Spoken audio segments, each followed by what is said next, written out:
Hello, my name is Jason, and I'm a Cubase addict. Hi, Jason. I've been using Cubase for probably 3 or 4 years now, and after I got my first hit, thanks to my friend Lauren Balfe, I've never looked back. So today we're going to be talking about my general template in Cubase and how I use it as a starting point for projects. I'm not really sure how most people define templates. I'm self-admittedly not a big YouTube person, so I haven't watched a lot of YouTube videos on templates or Cubase or music or anything like that. I'm more of a book kind of guy, or a RTFM, just reading the manual and really absorbing it and geeking out and making notes and things like that.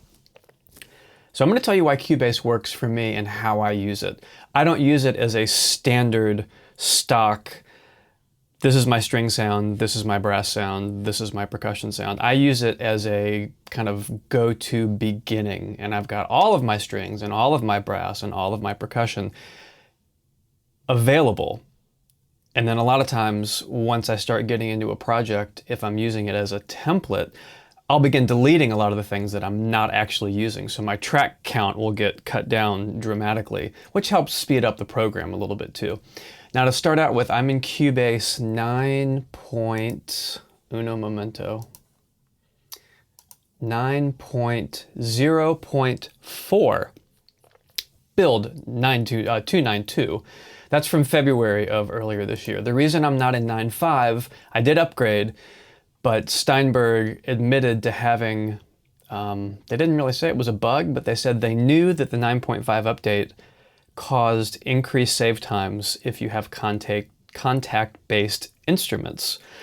I have a lot of contact-based instruments, so my save time went from maybe 3 to 5 seconds at the most in 9.0.4 to about 35 seconds in 9.5, and that includes the extra patch updates they've had since then.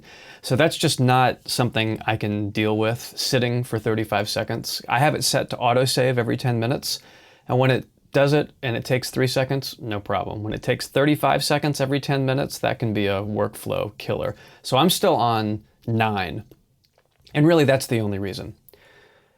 I thought maybe we could go and just start here, which is what I see when I open up Cubase. And like I said, a lot of these tracks will end up getting either deleted or deactivated, usually once I'm 2 or 3 cues into a specific project, because I'm establishing my tempo. I'm establishing my tempo too. I'm establishing my template, and I have a better idea what sounds I do not need. Probably the first thing I should do is pull this guy up. And one caveat, while I'm praising Cubase, I also use Ableton Live, and I used Digital Performer for 25 years before I switched to Cubase. And I love both of those. I've heard amazing things about Reaper and Logic, and there's Studio One, there's so many DAWs out there, and I'd say 85 to 90% of all things that I do, any of those DAWs can do. I don't know a lot about the other ones, so I can't speak expressly to the extra 15 or 10% that maybe they don't do, but I did find out there was a lot of neat things that Cubase does that I couldn't do in either Pro Tools, Digital Performer, or Ableton, and we'll be talking about those a little bit today. So this is just a simple input and output tab. I have 32 ins and outs, physical ins and outs to my studio, which we will talk about in a different episode about hardware and things like that. But most of those channels are dedicated to these external effects and instruments. So here we can see, and we'll look at it in the mixing board in a little bit, but these are the groups and effects. And I know it's an effect if it has an X in front of it. And also they have this nice little channel icon. So those are all my effects. And then we get down here to the little 3 lines. These are where my groups start. I have 3 sets of groups. A lot more detail on that on the VE Pro series 1 through 3. First channel of groups, second set of groups, third set of groups. and then my master bus is here. And in a way, this is kind of how everything flows, although I do have the effects between the second and third group. But it goes from group 1 to group 2 to group 3, and everything funnels down into these. And then that is the last one that goes, as you see right here, to the main out. This is a little trick that I use if sometimes I want to run something in real time and not necessarily worry about if I need to bounce it, or sometimes I'm doing some things that have lots and lots of sound design on the main machine and it's just really processor intensive. And instead of trying to bounce it or freeze it, I'll just run it in real time, especially if I'm using external effects, and I'll print it using that track. And it is automatically routed to this, which that's my designation to say, hey stupid, name this before you record to it. So here are my external effects as they exist right now. I'll do a whole tutorial on external effects. And here are my external instruments. And I'll probably do a separate video just on those and how I route them.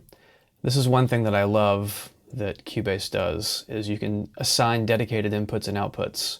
This is probably half the number of tracks that you could use. But when I'm recording percussion, or this is for my live drum feed for the drum set room in the other room, I want to hear a talkback. Maybe my friend Alan's over here and we're talking back and forth. You can treat this like a mixing board and give it any assignment in and outputs that you have on your interface. And it works just like you were running through a console, which is really nice. So that's the general overview of the ins and outs. This up here is kind of my work group kind of idea. There's this wonderful little split, the divide track list, which I love having because it enables you to do this, to hide it or to show it. This is all pretty straightforward stuff, although the arranger chain is something that I really love to use when I'm working on songs. So if I have, let's say, these 4 things, and this is all part of the song that I want to bounce out, and it's going to start here in bar 1 and it's going to end, let's say, on bar 20, and I'm giving myself a little bit of extra time at the end and a little bit of time at the beginning. Now what's nice is you can label these, and unlike markers, they give you a solid line all the way through. Now I could add a marker here if I wanted to and call it something else. We'll just call it intro again. But you can see sort of the difference when you have maybe 7, 8, 10 different parts to your song. This is a lot easier for me to keep track of, and it also allows me something that the markers don't. I can grab the first one and the last one, and that's automatically my selection. So one of the things I love doing is having that little bit of time at the beginning and the ring out time at the end. I'll even have those marked as different arranger chain events. So when I grab the whole thing, maybe I'm coming back to something I did 3 days ago. I don't remember how long the tail was. Was it 3 bars because there was lots of reverb? Or was it only 1 bar because there wasn't a reverb and there was a slower tempo? The arranger chain is automatically showing me what I had chosen for my in and out points. And there's some other really great things that it does when you're doing stingers and things that we'll talk about in another episode. You can actually have them split up and have space between them. And then you would mark, well, this is stinger 1, this is stinger 2. You give them labels, and then when you choose bounce, you have the choice on the side of saying, don't bounce the whole timeline, bounce each individual. I think it maybe be a marker set, but you can choose, and it'll say, oh, well, stinger 1, stinger 2, stinger 3, stinger 4, and it bounces each one out separately, including all the stems, which is another huge time saver for me. But again, more detail about that in another episode, probably when we're talking about music for games. So this is the same stuff that everybody has. You can change your different kinds of timing, and it's super nice. And one of the things I keep forgetting to mention is I'm doing all this completely off the cuff. The only thing I really think is the general order of these tutorials and what would make the most sense and save everybody the most time in terms of asking questions, which is why we're getting a lot of technical minutia, but this is kind of the last bit of series. I'm going to talk about Cubase. We'll probably get through maybe Woodwinds and Brass today. And then depending on the time, maybe we'll get to percussion, but percussion and strings and synths would be after all that. And then I'll have a separate one on key commands, and then another one on my, let's see if it, yeah, on my iPad, and how I use the iPad to trigger key commands and macros. I figured that's a smart sort of build up so that there's not a lot of questions now that we've covered VE Pro and things. There won't be questions about that on these tutorials. So thank you for bearing with me, and I hope that this is making sense for you and I'm not sounding completely off the cuff as I actually am. But really, it's just a matter of me looking at the file and saying, hey, let's talk about this. So I always have this at the top. I really love this piano.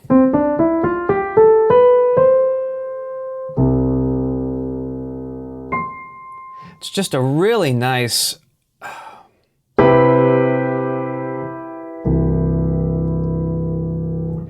I really only use it as pitch reference if I want to figure out something. A lot of times I compose on this first, so if I'm doing some sort of a melody, I'm figuring it out on the piano, I'll record it, and I leave all my ideas on this track, basically. So it might be 5 or 10 minutes of MIDI, and then I can kind of grab them and move those ideas where I want to in the template, depending on whether I want to use strings or brass or anything like that.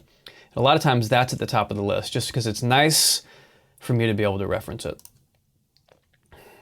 And these are tracks that may or may not stay depending on what I'm doing, but it is pretty self-explanatory. These are just, well, guitar tracks. And it's a matter of having presets. I just hit X, which is my shortcut for basically turn the track back on.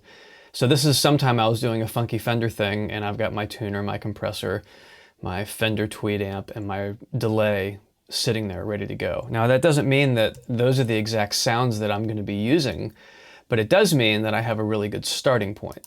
And that's really what this whole file template is about, is having a starting point. No, I'm probably not going to be recording metal coconut maracas on whatever track that I'm working on, but I know that that's a basis for having compression, and then it probably also has some sends further down the road. Nope, see, I've got it set to the main out, and that way I can route it where I want to, because sometimes it depends. Sometimes it'll be percussion, sometimes it'll be high-pitched something. Hey, look, who needs accordion? So these are just all past tracks that I've worked on, and I just save them in the template.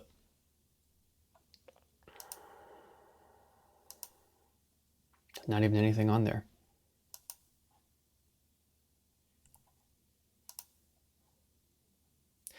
So that's kind of my live set. And I have another set with drum set, and what I can do is import them, which is another really great thing that I love about Cubase. It reminds me a lot of Pro Tools. You can import and export tracks or groups of tracks. Same thing with MIDI files, of course, but I have lots of effects presets and track layouts, including all the plugins on them and their routing and everything, like for drum set, for example. So I'll import that if I need it, but a lot of times if I'm in my main template like this, I'm not using drum set. Maybe if I'm doing a trailer thing, I'll import the drum set, and then all my routing and EQ and compression is ready to go based on my kind of basic starting point template. So top to bottom, I do love the idea of an orchestral score. I'm just so used to reading those and studying them. So I've got woodwinds, brass, keyboards, percussion, orchestral percussion. I'm such a dork, I label it that way. And then strings. And then we've got drums, synthesizers, loops, and hits and things like that. If I go over here in my visibility tab, you can see I've got these funny, like non-character kind of symbols. And really it's more for a visual reference point than anything else. Once things start getting opened, and maybe there's a lot of folders open in a lot of different places, it makes it easier for me to visualize kind of how they're broken up, having these sort of splits with the different characters. And that's really it. Now I do have visibility configurations based on which one of these I want to see, but they don't really have anything to do with these characters. The characters are just there. See, I know the synthesizers have those 4 carets, so it's just easier for me to spot them quickly. That's my idea of a loop, something going backwards and forwards. So I know that those are the loops. It's a quick reference, especially when you're in the middle of things, you're just trying to find something. No particular reasoning behind them other than just making them look different. Let's go to Berlin Woodwinds. So one of the things I want to do in all of my sections that I haven't done yet is I like having the legatos and then the shorts and then the individual groups of all the piccolo, all the flute, all the oboe. I've only done that for legato right now for Berlin Woodwinds. Woodwinds is probably my least used category. There's just not a lot of need for woodwinds at the moment. So legato is really the only one that I've sussed out and kind of worked this way. But if we look at all the legatos and then we start at piccolo. So I really don't have the shorts below that yet. I think I have it for most of my strings. But there's the piccolo patches, and all of this corresponds MIDI-wise to what is in my VE Pro instance. So if I click on piccolo sustain, you can see that the output routing is coming from VWinds MIDI in channel 16. It's VWinds 01. So that's the VE Pro instance. This is the computer that exists on, and that's the MIDI channel that it's going into. In VE Pro, not the MIDI channel I'm using in Cubase. You can assign up to 45 instances of 16 MIDI channels in VE Pro. I'm not going to talk about it too much because that's what all those previous episodes were for. So if that's confusing to you, just go back to the VE Pro template episodes and hopefully it'll help. Piccolo, flute 1, flute 2, flute 3, alto flute, oboes, English horns, E-flat clarinets, clarinet 1 and 2, and that's it for the high woodwinds. Now these are the buses coming from VE Pro. You can have them pretty much anywhere you want in Cubase. They default to being in a VST folder. I like the idea of having them kind of grouped, so I'll have all my high woodwinds from Berlin and then the high, long, and short, and all the low woodwind tracks from Berlin and the low, long, and short. And it's more just because it makes it easier, again, for me to figure out where it is than worrying about digging in a bunch of tracks, opening up a VST folder, opening up the woodwind folder, scrolling down. This way, it's right here and it's ready to go. And I can always hide those if I want to. As a matter of fact, most of the time, I don't even see them. I've got them hidden and I'm only viewing MIDI and instrument tracks in this view. Then the low woodwinds, bassoon 1, 2, bass clarinet, contrabassoon. And then we also have some arc woodwinds down here that are going out of their own arc indicators. So one of the things that I do really like to do is have some sort of a preface for the library before I actually name the articulation. And this is so, let's go up here. If it just says flute 1 legato and I'm viewing it with only the tracks that I'm using, I don't know which library it's from because I might have 2 different or 3 different flute legatos that I'm using from different libraries. Or if I'm only using one, I want to know which one that library is from, so maybe I can trace it back easier when I'm looking for a source from the VE Pro outputs. So BR is Berlin. And here I'll do a quick demonstration of what I love so much about Berlin.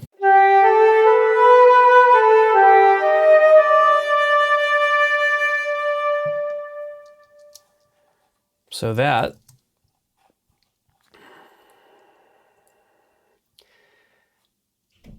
is flute 01. Now if I copy it down to flute 2,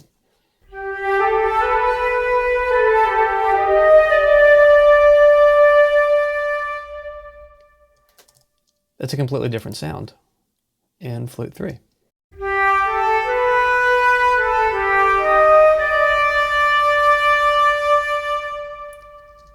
And not only is it a completely different sound because it's a different player and a different instrument, but the vibrato is really, really different. This one is particularly nice.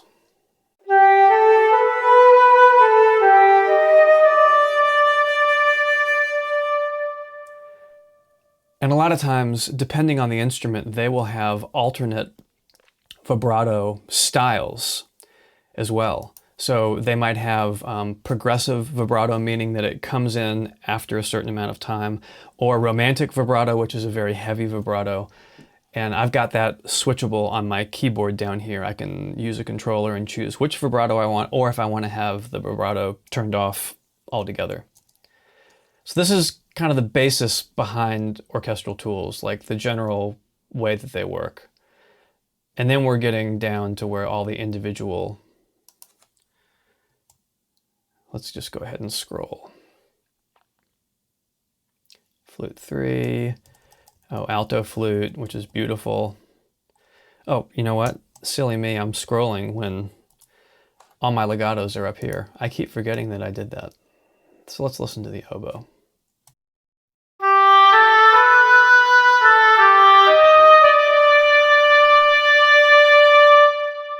Obviously a lot louder. Let's not kill ourselves. And oboe 2.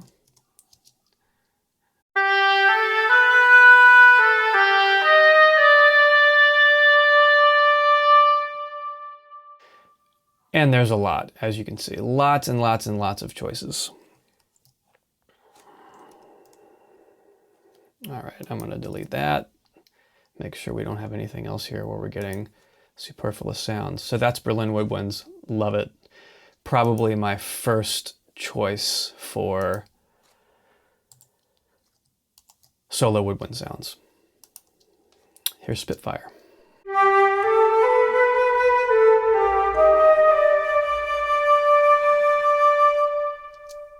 Obviously has a lot more hall in it and a little less volume. Not that there's anything wrong with that. Easily tweakable. And here, we'll scroll down here to the legato oboe.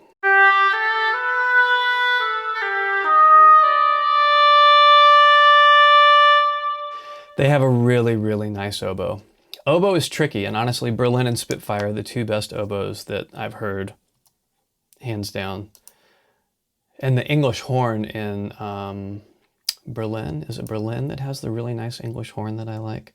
English horn is the trickiest by far, at least from what I've heard. Let's see. Sorry about that.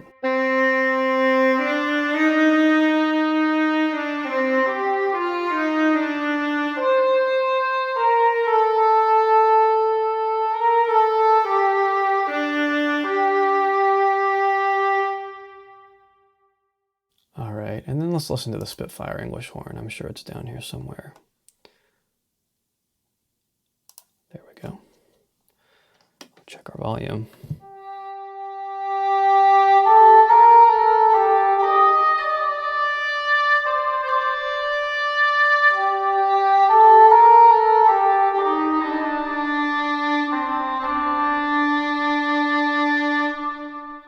See, I love the tone and timbre of that English horn.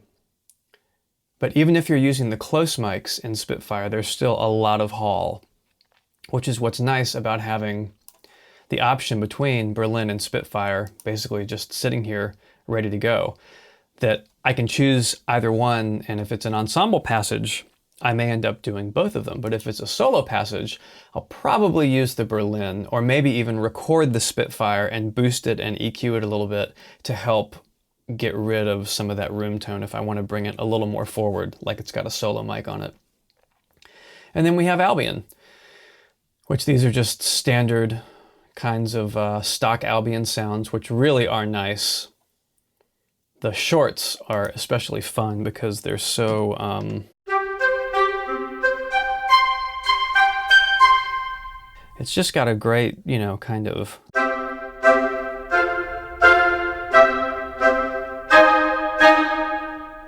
It's already arranged, and they've got them stacked and kind of pre-orchestrated for you. And if I do use something like this, or even a legato sort of sound,